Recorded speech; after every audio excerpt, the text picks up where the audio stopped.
Olá, gente, boa tarde, tudo bem com vocês? Eu acho que agora nós estamos indo, não estamos? Estamos indo. Então eu queria que você curtisse, se inscrevesse, compartilhasse esse vídeo, porque semana passada eu soltei uma bomba aqui dizendo que eu fui criada por mãe narcisista, e fui mesmo. Mas Helena, com que base você disse isso, cara? Me deixou muito louca. Será que eu fui criada por uma mãe narcisista? Espero que não. Mas eu, depois de mais de 20 anos de análise, terapia cognitiva, seja lá que linha for, psicanálise, eu e minha irmã, a gente chegou a essa conclusão por próprios laudos o laudo do meu psicanalista, ele custou muito a chegar à conclusão de que eu fui criada por uma mãe narcisista, né? O perfil das mães narcisistas, em primeiro lugar, por que eu tô falando isso? Porque eu fiz um vídeo semana passada, porque muita gente falou, Eliana, eu queria conhecer um pouco da tua história. Tu tá preparado, mano? Tu tá preparado para ouvir o que eu tenho a dizer?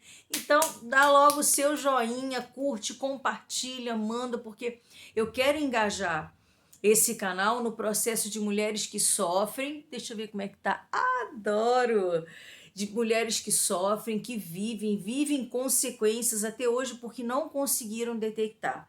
A maioria dos traços estão nas mães, mas os pais muitas vezes são arrolados nesse processo porque são mulheres extremamente sedutoras, manipuladoras, de bom papo, aonde o filho nunca será ouvido e sempre será colocado como louco. Por quê? Além dela ter um distúrbio emocional que ela não sabe, elas não sabem dividir amor, elas jogam na cara dos filhos desde criança. Se você ouviu isso, fica ligado, não para julgar, mas para procurar um bom terapeuta, um bom psicólogo para te ajudar a como indiretamente também ajudar essa pessoa e você sofrer menos. Eu e minha irmã, a gente ouvia desde criança que vocês têm a maior inimiga de vocês dentro de casa, que é a mãe de vocês. E eu e minha irmã, a gente nunca entendia. Aquilo entristecia a gente profundamente, que se imagina uma criança, desde pequeno ouvia, eu e minha irmã a gente ouvia direto, eu não tive vocês, me desculpa o termo que eu vou usar aqui, eu defequei vocês. E eu só tive vocês, entendeu? Porque o pai de vocês queria, porque por mim eu tinha abortado vocês como eu abortei os outros. Então a gente sempre ouviu isso desde criança, e como é que uma criança vai reciclar isso, gente? Pelo amor de Jeová. E assim, muita rejeição, não tinha carinho, não tinha amor. Eu e minha irmã, nós crescemos assim, alijadas de tudo. E um outro detalhe da mãe narcisista, desde criança, que se ela vê alguma coisa bonitinha na sua bolsa, ela vai pegar, porque como foi ela que comprou, isso é meu, me dá aqui.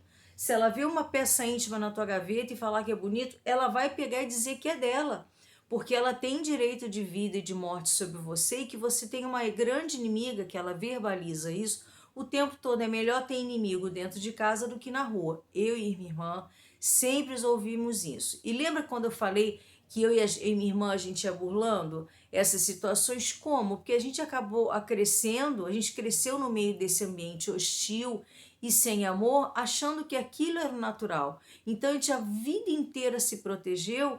Eu, muitas vezes, eu falo por mim, Helena, pelo carinho dos meus amigos do colégio, pela mãe dos meus amigos do colégio. Eu não abri isso para ela, mas elas percebiam que fui uma criança sem amor e não podia falar para a família. Imagina aquela mulher sedutora, linda, maravilhosa, envolvente, manipuladora. Um detalhe é que meu pai morreu quando eu tinha 5 anos de idade, e o sonho dele era tirar eu e minha irmã da guarda dela, provavelmente porque ele sabia disso e sabia que a gente ia crescer num lar adoecido, e ele morreu.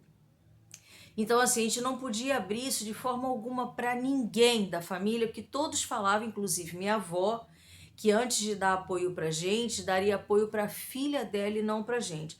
E isso a gente foi passando 2, 3, 4, 5. Você imagina uma criança de 7 anos ouvindo isso, 8 anos ouvindo isso, 9 anos ouvindo isso. Um outro traço da mãe narcisista: não faz nada em casa, delega função para os filhos, porque a obrigatoriedade dos filhos fazerem tudo o que ela quer, mas por uma vaidade pessoal, porque a única função dela na vida é ser mais belo do que o filho, é ser melhor do que o filho, é anular o filho, mais provavelmente a mulher, o filho do sexo feminino, o do sexo masculino é aliado.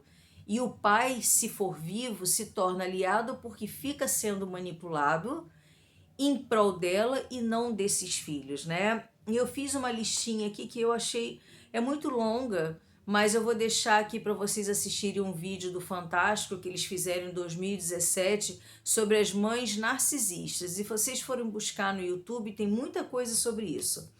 Ela impõe regras, né? Ela impõe regras para você seguir, quase metas dentro de casa para você fazer, regras para você que não são atingidas. Então ela vai sempre te deixar frustrado com relação àquelas regras que ela impõe. Olha isso que eu botei assim. E não admitem erros. E quando vem o erro, ela ou te bate ou faz pressão emocional e vai sempre deixar claro que você é um nada, não serve para nada, não sabe por que te teve, que você é feia, por isso que ela sempre percebeu que você não serviu para nada, que você nasceu uma mulher feia, porque ela vai anulando a sexualidade. Gente, é por maldade? Não. Eu creio que, como dizem os psicólogos, isso é um distúrbio emocional, psicológico, porque vem da vida dela lá de trás. O que não isenta a pessoa, hoje em dia, de eu ser mãe, por exemplo, quiser adotar uma criança, isso não isenta a minha responsabilidade de ser uma mãe narcisista e descontar nele aquilo que eu vivi, ok? E eu, por pedir ajuda aos psicólogos, não ter ajuda, porque ninguém acreditava que eu vivia num lar desse jeito, de uma mãe que dizia que ia na rua comprar um pão, sumia um mês e deixava eu e minha irmã com batata e arroz dentro de casa.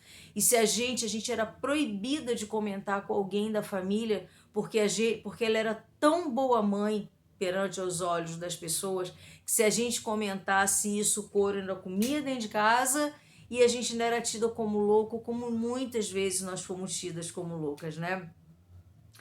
E foi como eu falei, na adolescência essa competição ela fica muito maior, porque é, ela começa a perceber que você está crescendo, você está ganhando traços de mulher, que você está ganhando independência, e um traço de independência para a mãe narcisista bate de frente, porque para ela você tem que estar no subjugo dela para satisfazer o bel prazer.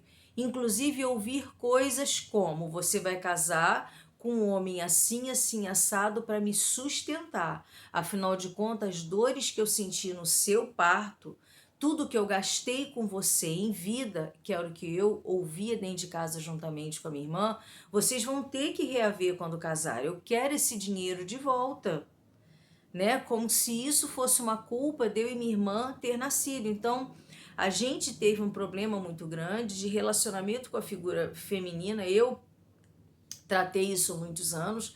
E para confiar numa pessoa e dizer que ela é uma boa mãe, eu pesquiso muito. Quiçá eu não tenha sido mãe por conta disso, né? Eu não tive coragem de ser mãe porque eu perdi muita referência, porque eu e minha irmã, nós não tivemos amor. E para a família estava tudo muito escondido porque a coisa foi muito bem arquitetada. Gente, é coisa de mente louca, né? Então, assim, e quando você vai ficando adolescente, ela começa a competir com você, com os seus namorados. Muitas vezes ela falava pro meu namorado de adolescência, tipo: como é que ela tá com você, tá com uma pessoa como ela, feia desse jeito? Gente, eu sou mais bonita, de falar pros meus namorados assim, eu sou mais bonita que ela. E um detalhe que eu queria contar para vocês, mas eu não falo isso com dor no coração não, gente. Olha só, 9 minutos de vídeo, não tem como ser mais suave. Eu, quando fiz 16 para 17 anos, minha mãe colocou na cabeça que eu era horrorosa. Lenda. Que eu era o trubo-fu no escuro.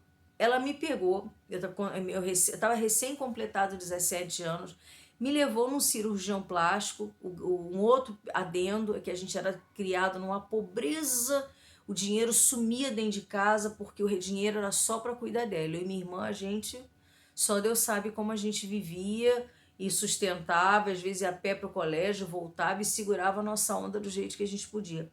Me levou num cirurgião plástico e falou assim: doutor, como eu, uma mulher tão bonita, pude ter tido uma filha tão feia como essa. O que o senhor pode fazer para melhorar? Tira os seios, remodela. Em 1987.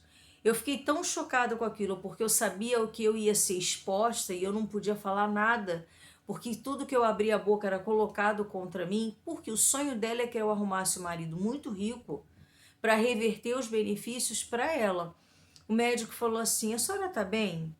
Porque esses sintomas não eram detectáveis na época, né? Por uma pessoa emocionalmente falando, porque ela sempre muito arrumada, vaidosa, me expôs dessa maneira e me expunha perante a família dos meus namorados, dos meus ex-namorados, dos meus amigos, que eu era horrorosa, como alguém poderia se aproximar de mim. Minha autoestima estava como? Lá no limbo, né? Então vocês imaginem a minha cabeça como foi crescendo. O cirurgião plástico simplesmente falou para ela o seguinte: a senhora está bem? A senhora está bem fazer isso com a sua filha que ainda está em fase de crescimento? Não faça isso. Sua filha é normal. Quantas mulheres, quantas mães vêm aqui trazendo filhos que não têm um seio, estão com o braço torto, que se queimaram? Eu cuido de casos graves, eu não cuido de pessoas sãs. Cara, aquilo para mim foi assim, o presente de Deus para mim ter escutado aquilo, né? Meu vídeo tá ficando sem luz, mas é normal que eu tive que me esconder no quarto para fazer para vocês esse vídeo por conta da barulheira. Enfim, uma mãe narcisista, ela é egoísta, ela quer ser sempre o centro da atenção. Se alguém chegar na tua casa e perceber que você tem um talento tal, ela vai falar: não, mas porque você não sabe o que ela faz comigo aqui dentro de casa, você não sabe o que ela faz com a avó dela, com o avô dela, com o pai dela, e todos ficam envolvidos nessa teia, né? Então eu já falei que na adolescência é o maior problema. E tem mães que batem nas filhas quando começam a desenvolver seios, tá? Como se isso fosse um grande erro, porque pode ser que fique mais bonita que ela. Nos chamam de rejeitadas desde criança, a gente não recebe carinho, não manifestam carinho, elas sempre manifestam carinho por outras crianças que entram na nossa casa para fazer a gente perceber que a gente é submisso a ela, que a gente não vai ganhar aquele carinho. Tudo, a impressão que dá é que tem um fundo de maldade nisso. E ela é sempre o centro das atenções. Aí você vai me perguntar: Helene, meu pai não percebe isso? Não percebe, porque ele também é manipulado nessa teia, tá? Então, o que eu digo hoje para você? Hoje eu digo para você que se passa, ou que passou por isso também, procure um terapeuta, um analista, para que possa te ajudar nesse processo de resgate pessoal, porque isso mexe muito com a nossa autoestima. A gente cresce muito perdinha, a minha pulseirinha de heavy metal, entendeu? Então, assim, isso é ser uma mãe narcisista. Procurem essa reportagem do Fantástico de 2017. Então, a gente, traços nossos abalados, a nossa competência como pessoa, elas colocam no chão, elas nos invejam o tempo todo, elas nos agridem o tempo todo, elas querem ser sempre o centro das atenções. E esses detalhes de pegar nossas coisas, e ela vai sempre frisar que ela é sua maior inimiga da vida, para você entender que no mundo lá fora é mal. Então, para você, ela já mina sua confiança, ela mina toda a confiança que ela não quer que você tenha nas pessoas, ela não quer que você tenha confiança nas pessoas, só nela. Então, ela começa dizendo que você, para entender o que é teu inimigo, ela é sua maior inimiga e que ela tem direito de vida e de morte sobre você. São coisas muito sérias, mas hoje eu não falo mais com dor no coração. Eu me apeguei muito a Deus esse período todo. Eu tenho uma fé evangélica, mas não critico nenhuma, porque eu fui apoiada por pessoas de todas as religiões, inclusive das pessoas ateias da minha vida. E assim, procure ajuda. Não agrida as pessoas que estão à sua volta que têm o traço narcisista, mas dê apoio, procure um psicólogo para ver como ajuda. Minha infância e adolescência, vocês querem saber sobre a fase adulta? E qualquer coisa me perguntem aqui embaixo. Isso é para dizer que qualquer pessoa pode dar a volta por cima, tá? Não saia por aí fazendo guerra, não saia por aí dizendo eu tive, eu fiz, ou aconteço, minha mãe. Não. Procure um psicólogo sério que entenda a sua situação para poder te ajudar, porque eu vim de uma época que as pessoas me chamavam como loucas, as pessoas da família viraram as costas provavelmente por conta da sedução desse ser humano e não puderam nos ajudar, tá bom? Um beijo, fique com Deus e somos sobreviventes dessa vida. Eu e minha irmã fomos sobreviventes. Beijo, curte, compartilhe, coloca aí, façam perguntas, se inscreva no canal e é isso aí. E o que vocês querem que eu fale mais? Um salve, Deus fique conosco.